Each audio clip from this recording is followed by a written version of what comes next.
Hello friends, welcome to JP nursing guider channel. Myself Anjali Sharma.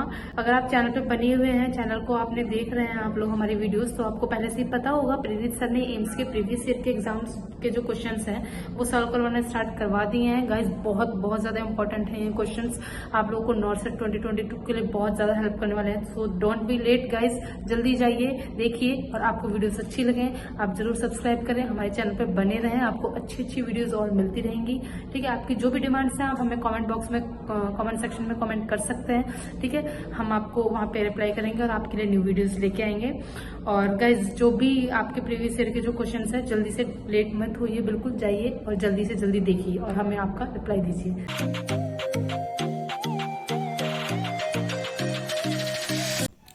Hello friends, my self Anjali Sharma and मैं आपको psychiatry के question solve करवाऊंगी जो कि हमारी सीरीज़ चल रही है। तो this is next part of our continued series.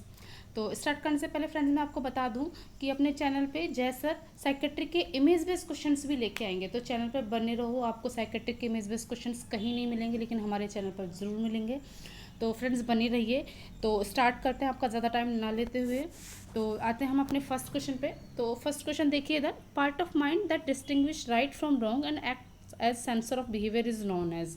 ठीक है, तो ये जो क्वेश्चन है इसको मैं बहुत अच्छे से आपको एक्सप्लेन करूंगी। स्ट्रक्चर ऑफ पर्सनैलिटी है, ठीक है, सिगमंड फ्रूड ने दिया हुआ है स्ट्रक्चर ऑफ पर्सनैलिटी थ्योरी, और स्ट्रक्चर ऑफ पर्सनैलिटी थ्योरी के अंडर आते हैं ये तीनों, id, ego and super ego. ठीक है, मैं आपको तीनों को अच्छे से एक्सप्लेन करूंगी। इड क्या होता है? इड होता है जब पेशेंट अपने ग्रेटिफिकेशन को, इंस्टेंट ग्रेटिफिकेशन को कंट्रोल नहीं कर पाता। ठीक है, उसको इंस्टेंट सेटिस्फेक्शन होना चाहिए। इंस्टेंट की कोई भी चीज़ जैसे मुझे चाहिए तो अभी के अभी चाहिए, ये प्राइमरी रेस्पॉन्स भी इसको बोलते हैं। नेक्स्ट आता है अपना ईगो। ठीक है, ईगो में क्या है, ये इड और सुपर ईगो के बीच में बैलेंस करता है। ठीक है, ये इसको प्रिंसिपल ऑफ रियलिटी भी बोला जाता है। ये बहुत बार पूछा गया क्वेश्चन है, इसको ध्यान से देखिए फ्रेंड्स कि ईगो जो है प्रिंसिपल ऑफ रियलिटी पे वर्क करने वाला कौन सा स्ट्रेस है, तो इसको ईगो बोलते हैं। ठीक है, ईगो ये इनके बीच में बैलेंस करता है। थर्ड आता है सुपर ईगो। सुपर ईगो होता है, भाई आपको इसको ऐसे याद कर सकते हो जैसे सुपर ईगो परम ज्ञान की प्राप्ति, एकदम ब्रह्म ज्ञान की प्राप्ति हो गई, राइट और रॉन्ग में, मतलब बिल्कुल मोरल प्रिंसिपल्स पे काम करता है। ये भी क्वेश्चन पूछा गया, मोरल प्रिंसिपल्स पे काम करने वाला है, राइट और रॉन्ग पे काम करने वाला कौन सा है स्ट्रक्चर पर्सनैलिटी, तो दैट इज सुपर ईगो। जैसे रास्ते में हम जा रहे हैं और मिल गया भाई 10 करोड़ के हीरे मिल गए, पर नहीं, सुपर ईगो काम कर गया, नहीं एकदम नहीं, उठाना ही नहीं है भाई, रॉन्ग और राइट, मोरल वैल्यूज, परम ज्ञान की प्राप्ति। तो जहाँ पे ये वाला प्रिंसिपल काम कर जाता है, बिल्कुल रॉन्ग और राइट के बीच में डिफ्रेंशिएट करने वाला, तो दैट इज सुपर ईगो। तो ये हमारे स्ट्रक्चर ऑफ पर्सनैलिटीज को हो गए, ये इसको टर्शरी रेस्पॉन्स भी बोलते हैं सुपर ईगो को। इसमें एक ऑप्शन आपको एक्स्ट्रा दिख रहा होगा, दैट इज लिबिडो। तो इसका कोई क्वेश्चन कोई सेंस नहीं है। लिबिडो होता है सेक्सुअल डिजायर। तो इस क्वेश्चन का आंसर हो जाएगा सुपर ईगो। इसमें साफ साफ पूछा हुआ है राइट और wrong acts as a censor of behaviour, that is super ego. Next question पे आते हैं। A patient who abuses alcohol and cocaine tells a nurse that he only uses substance because of his stressful marriage and difficult job. Which defense mechanism is used by this patient? Friends, defence mechanism इतना important topic है psychiatric का कि इसमें से कम एक नहीं 2 से 3 questions definitely आते हैं। ठीक है, आपको हर एग्जाम में इस टॉपिक से रिलेटेड क्वेश्चन जरूर मिल जाएंगे, इसको ध्यान से देखिए। ठीक है, मैं आपको थोड़ा सा इसको एक्सप्लेन कर देती हूँ। डिफेंस मैकेनिज्म क्या होती है? डिफेंस मैकेनिज्म होती है, जैसे डिफेंस वर्ड में ही शो कर रहा है ना, डिफेंस खुद को सुरक्षा, तो डिफेंस मैकेनिज्म होता है कोपिंग स्किल होती है।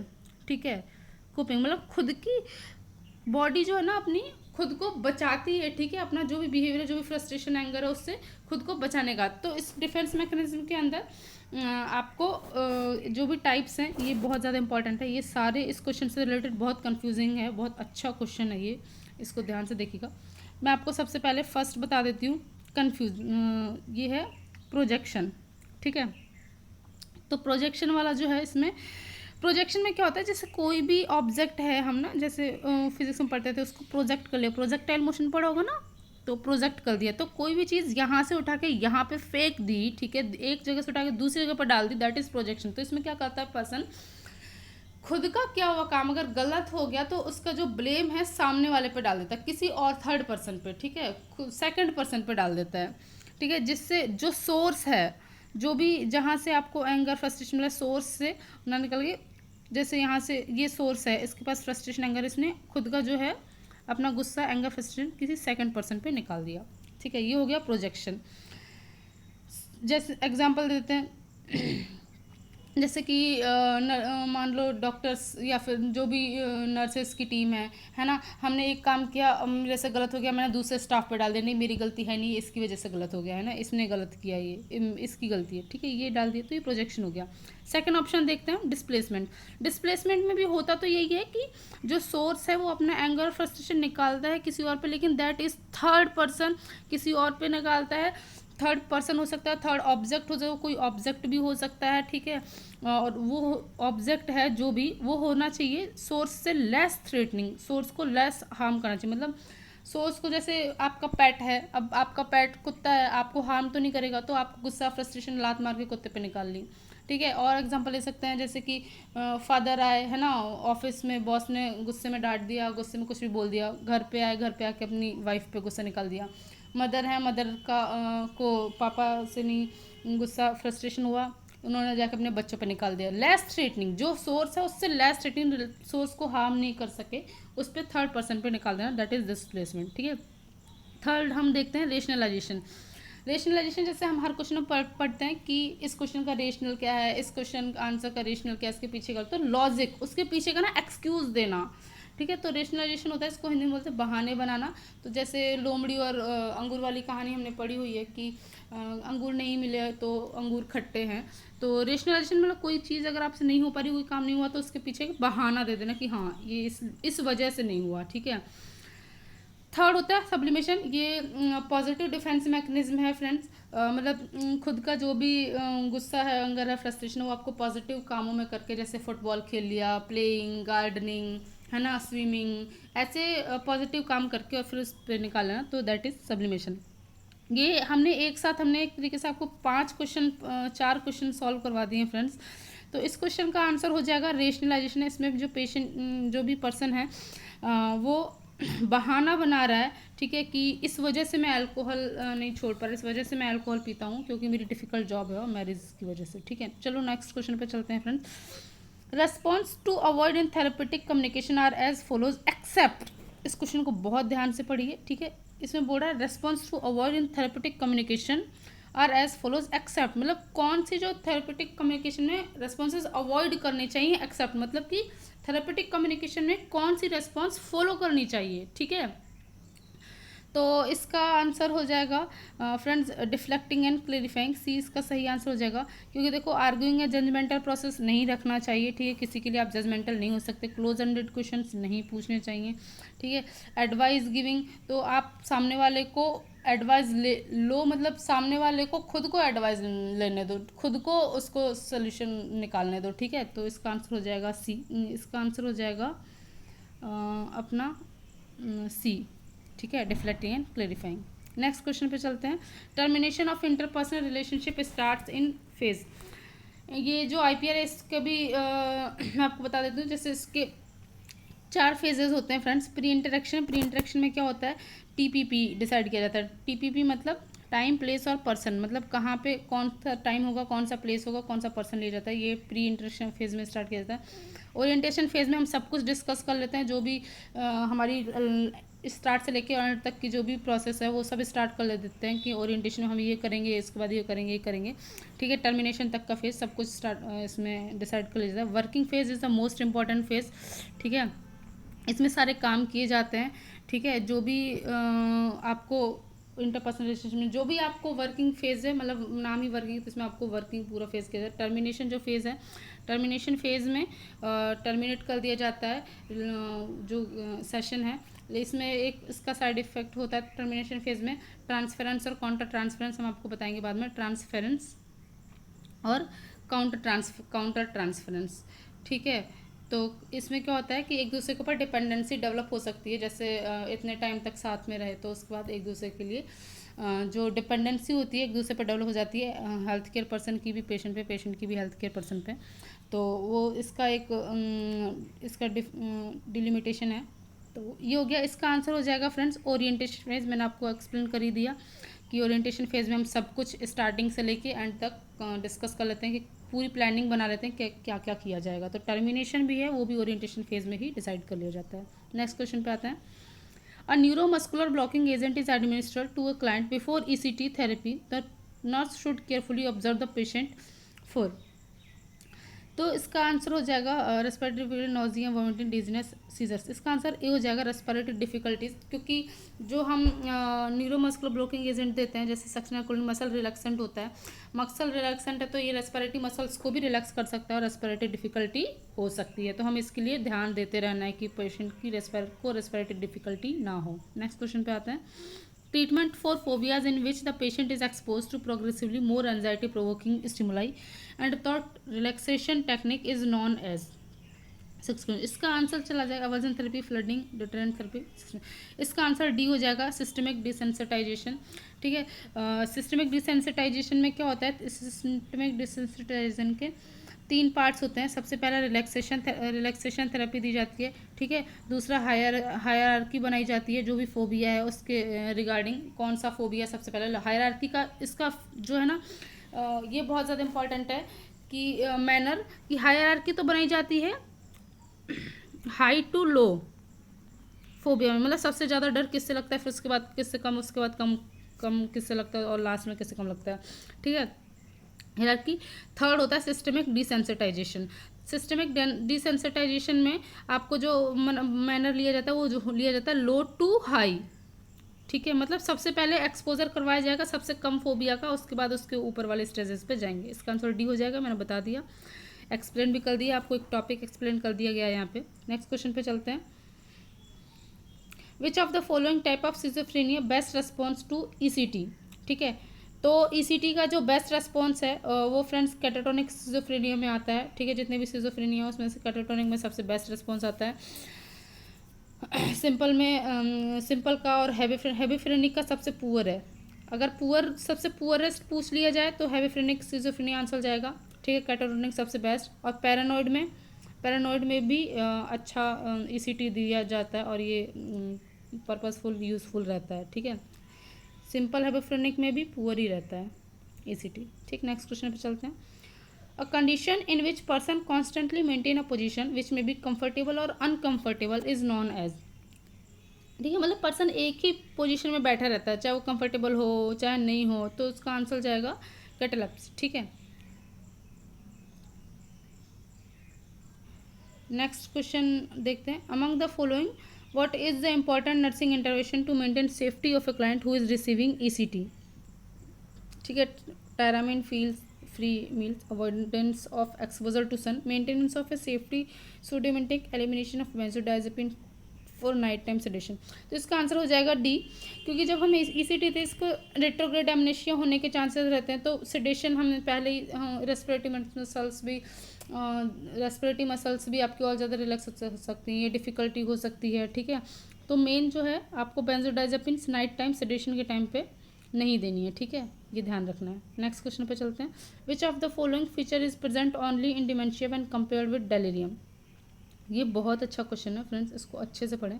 ठीक है, इसमें पूछ रहा है कि कौन सा जो फीचर है जो कि सिर्फ और सिर्फ डिमेंशिया में ही प्रेजेंट होता है और डेलीरियम में नहीं होता है। ठीक है, तो इसके ऑप्शंस देख लेते हैं हम कि मिसपरसेप्शन, सेकंड है हेलुसिनेशन एंड थर्ड है सिस्टमिक डेल्यूजन अकर्स।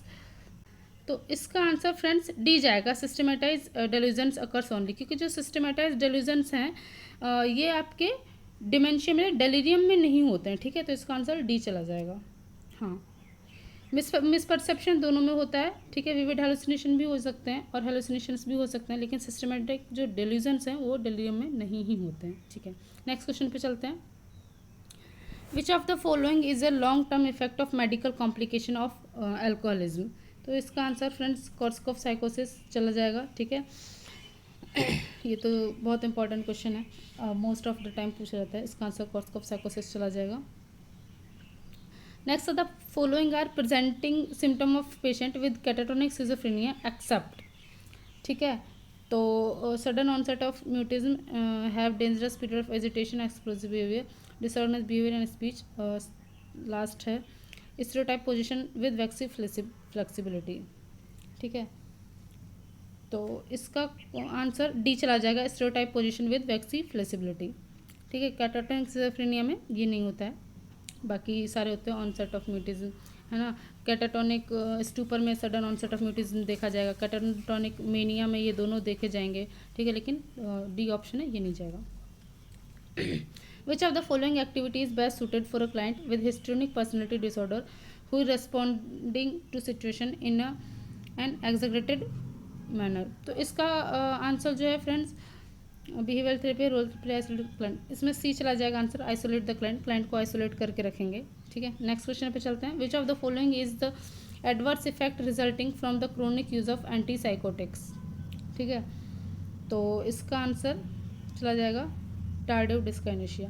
ठीक है, पार्किंसंस ट्यूमर ये नहीं, इसका आंसर टार्डिव डिस्काइनेशिया चला जाएगा, क्योंकि इसमें एडवर्स इफेक्ट पूछ रहा है जो कि एंटीसाइकोटिक्स क्रोनिक यूज़ की वजह से होता है, वो टार्डिव डिस्काइनेशिया होता है। टार्डिव डिस्काइनेशिया इरिवर्सिबल होता है, इसमें आपको जो भी सिम्टम्स आते हैं वो मोस्ट डेंजरस होते हैं और इरिवर्सिबल होते हैं, मतलब हो गए उसके बाद आपको कभी भी रिवर्स बैक नहीं होंगे, नॉर्मल कंडीशन पेशेंट नहीं आ पाएगा। नेक्स्ट क्वेश्चन चलते हैं। The function of gland which is affected in lithium toxicity is, तो पैराथायराइड, क्योंकि कैल्शियम का जो लेवल है प्रोलॉन्ग यूज से जो इसका पैराथायराइड कैल्शियम का जो लेवल है वो ऑल्टर होता है, तो पैराथायराइड इसका आंसर हो जाएगा।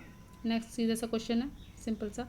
नेक्स्ट क्वेश्चन है, डाइसल्फाम थेरेपी इस टाइप ऑफ बिहेवियर थेरेपी। ठीक है, तो जो डाइसल्फाम थेरेपी है वो आपके ओवर सेंसिटाइजेशन की थेरेपी है, जिसको कि अवर्जन थेरेपी भी बोला जाता है। बी इसका सही आंसर हो जाएगा। इसमें क्या अवर्जन थेरेपी में किया जाता है कि जो पेशेंट है उसको अनप्लीजेंट स्टिमुलस फील करवाया जाता है, अनप्लीजेंट रिस्पॉन्स फील करवाया जाता है जो भी वो स्टिमुलस ले रहा है उसके अगेंस्ट। तो ओवर सेंसिटाइजेशन इसका आंसर हो जाएगा। सिस्टमिक डिसेंसिटाइजेशन मैंने आपको बता दिया। ठीक है, फ्लडिंग होता है, फ्लडिंग इज ये भी फोबिया को और ओसियन को कंट्रोल करने का है। फ्लडिंग होता है कि sudden exposure of the phobia. ठीक है, कि जैसे हाइड्रोफोबिया किसी को और पर्सन को डायरेक्ट पानी में डाल दिया, तो ये फ्लडिंग हो गया। टोकन इकोनॉमी होता है पेशेंट को पॉजिटिव रीइंफोर्समेंट देना, जैसे कि उसको लालच दे के रखना कि अगर आप ये करोगे तो हम आपको ये टोकन देंगे। ठीक है, इसमें टोकन्स होते हैं, आपको नेक्स्ट यूज़ आ जाएंगे। ठीक है, आपको लालच दिया जाता है पेशेंट को कि आप अच्छे काम करोगे तो आपको ये टोकन मिलेगा, है ना, आपको आप इस टोकन से ये खरीद सकते हो। तो ये हो गया, इसका आंसर हो जाएगा B, over sensitization. Next question पे चलते हैं।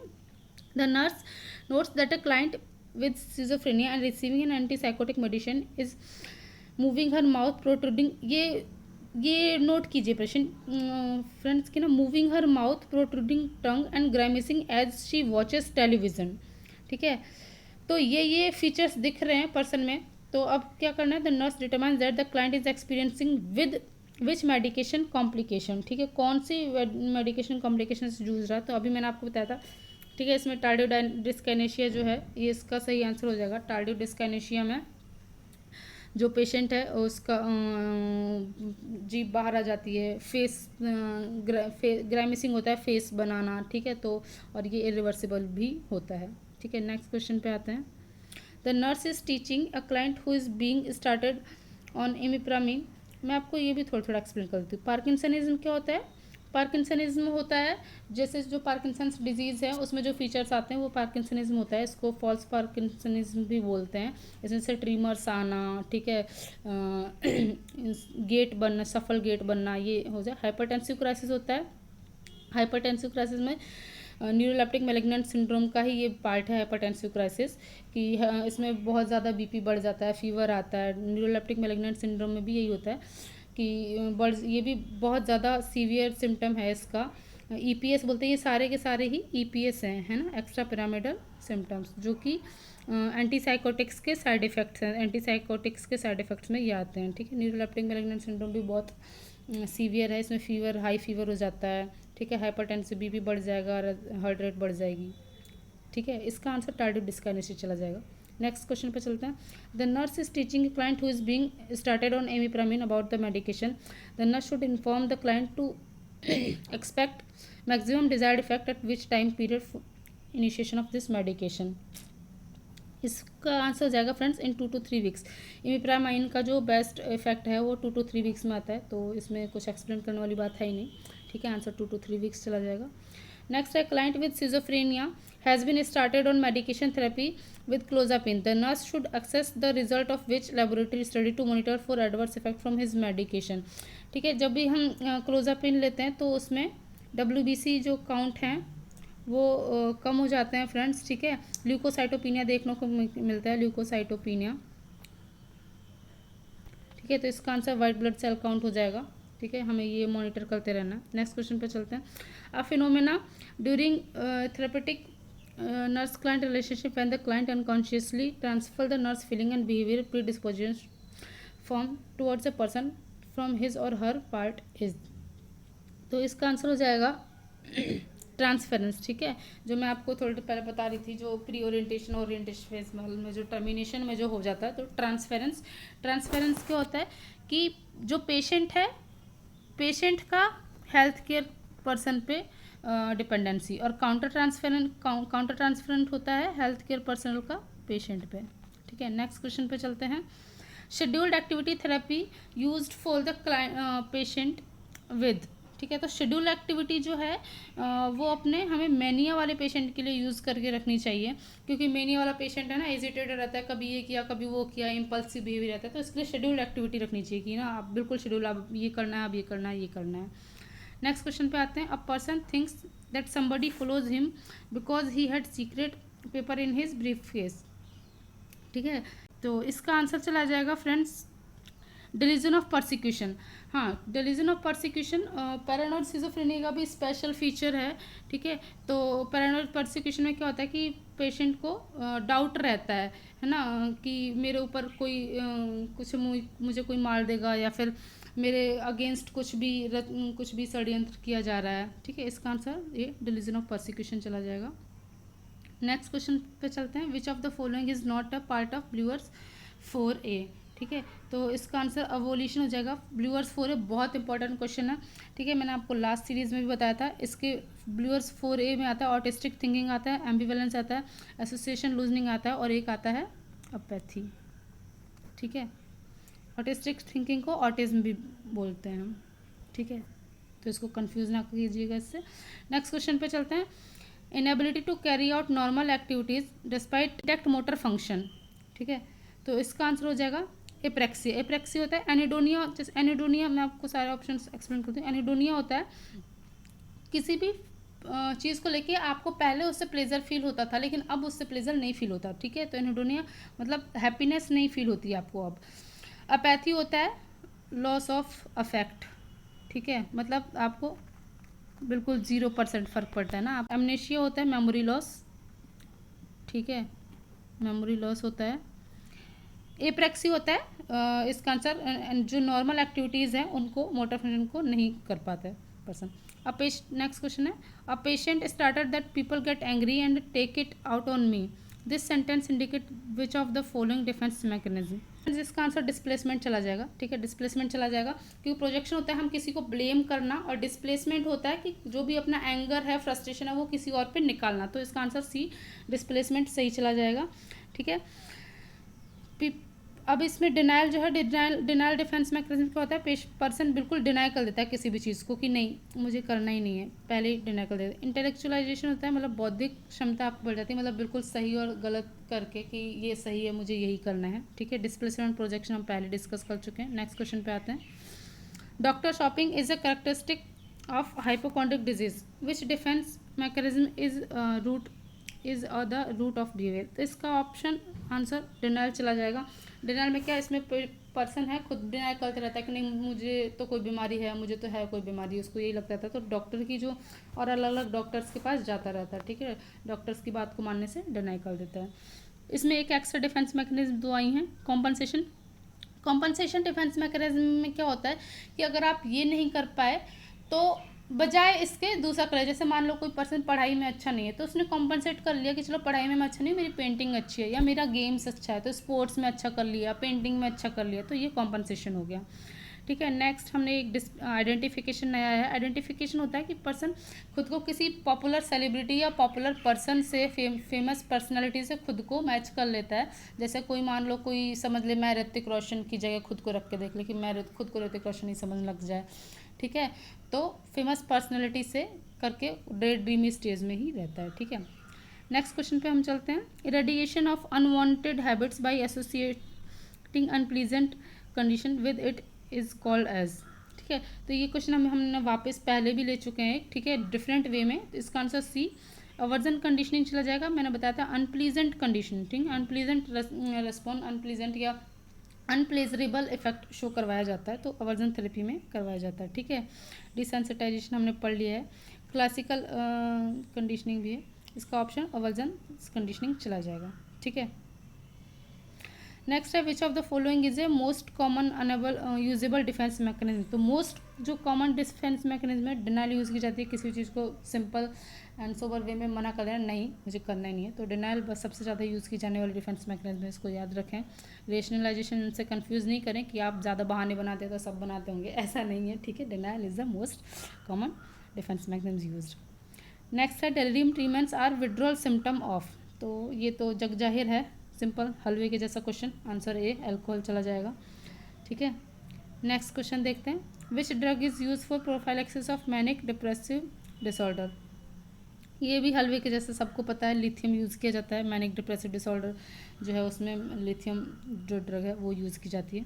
नेक्स्ट क्वेश्चन है which of the following is the most common complication of ECT.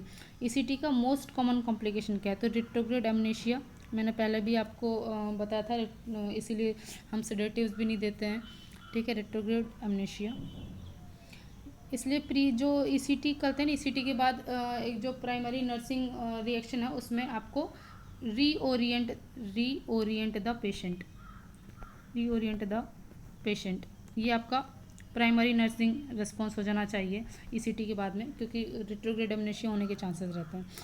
Last question हमारा, name the non stimulant drug with norepinephrine reuptake inhibiting action used in treatment of ADG. ये सीएनसीआई में आया हुआ question है friends, इसका answer ए एटोमॉक्सिटिन चला जाएगा, ठीक है। जो एटोमॉक्सिटिन है ये सेलेक्टिव नॉरएपिनेफ्रिन रीअपटेक इनहिबिटर है, जो कि स्टिमुलेंट की तरह नहीं क्लासीफाई किया गया है, और ये एडीएचडी के पेशेंट में यूज़ किया जा सकता है, ठीक है। तो ये हमारे आज के क्वेश्चंस हो गए। तो फ्रेंड्स हमारे कैसी लगी आपको ये वीडियो, तो अच्छी लगी तो डेफिनेटली आप लोग कमेंट कीजिएगा। और भी कोई क्यूरी है आपकी इससे रिगार्डिंग, किसी क्वेश्चन में आपको डाउट है, या फिर और भी किसी टॉपिक पे आपको वीडियो चाहिए, आप वो भी हमें कमेंट करके बता सकते हैं, हम आपकी क्यूरीज दूर करेंगे, ठीक है। तो फ्रेंड्स चैनल पर बने रहिए, चैनल को सब्सक्राइब कीजिए, आपको अच्छी अच्छी इन्फॉर्मेशन हम और लाते रहेंगे। तो थैंक्स फॉर वॉचिंग गाइज।